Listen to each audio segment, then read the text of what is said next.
राजस्थान विधानसभा का चुनाव अंतिम दौर में पहुंच चुका है। इस बीच अचानक राजेंद्र गुड़ा की लाल डायरी का एक पन्ना खुला और उस पन्ने से सोनिया गांधी का भाई बाहर निकल कर आया। सोनिया गांधी के भाई का जिक्र लाल डायरी में मिलते ही जयपुर से दिल्ली तक हंगामा मच गया। कांग्रेस बैकफुट पर चली गई। राजेंद्र गुड़ा ने इस दांव से कांग्रेस की हालत पतली कर दी। गहलोत सरकार में मंत्री रह चुके राजेंद्र गुड़ा ने इस खुलासे के जरिए कांग्रेस को फिर से असहजता की स्थिति में डाल दिया है। उन्होंने बताया कि लाल डायरी में सोनिया गांधी के भाई का जिक्र किया गया था। उन्होंने आगे बताया कि डायरी में लिखा है कि होटल शिव विलास के मालिक के बेटे के समारोह में सोनिया गांधी के भाई आए थे। इस वाकये को खुलकर बताते हुए गुड़ा ने कहा कि मुख्यमंत्री के ओएसडी से सोनिया गांधी के कथित भाई मुलाकात का समय फिक्स करने के लिए भी कह रहे थे। गुड़ा के इस दावे के बाद सवाल उठने लगे कि आखिर जयपुर की शादी समारोह में सोनिया गांधी का भाई बनकर कौन आया, जिसके लिए मुख्यमंत्री के ओएसडी शशिकांत शर्मा से मुलाकात का समय फिक्स कराने को कहा गया था।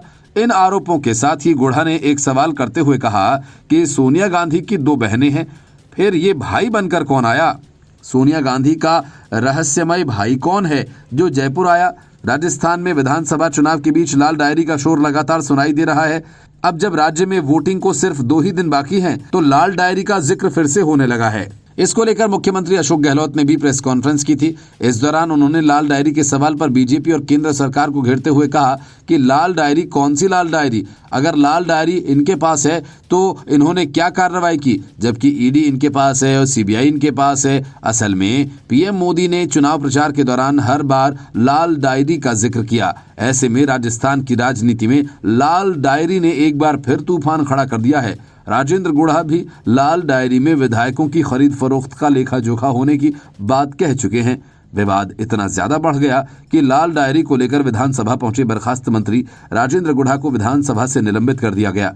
राजेंद्र गुड़ा ये कह रहे हैं कि इनमें विधायकों के लेन देन का हिसाब है। राजस्थान क्रिकेट एसोसिएशन के चुनाव का हिसाब किताब भी इसी में है। इसमें बीजेपी का हेलीकॉप्टर खाली क्यों गया था और बीजेपी के विधायक अपनी पार्टी के बाड़ेबंदी से क्यों भाग रहे थे, उसका भी जिक्र है। राजेंद्र गुड़ा से हुई बातचीत और मौके पर मौजूद चश्मदीदों के मुताबिक जिस वक्त सचिन पायलट की बगावत की वजह से कांग्रेस की सियासत में बवाल मचा हुआ था, तब मुख्यमंत्री अशोक गहलोत के करीबी धर्मेंद्र राठौड़ ने यहां इनकम टैक्स का छापा मारा और उस दौरान धर्मेंद्र राठौड़ सिविल लाइन के सोमदत्त अपार्टमेंट में मौजूद थे। धर्मेंद्र राठौड़ डायरियों में अपनी दिनचर्या लिखते हैं। राजेंद्र गुड़ा का कहना है कि धर्मेंद्र राठौड़ ने पहले पुलिस से मदद मांगी थी कि किसी तरह से उनकी डायरियों को यहां से निकाला जाए, लेकिन पुलिस ने ज्यादा मदद नहीं की। बाद में गुड़ा ने किसी तरह से उस डायरी को हासिल कर लिया।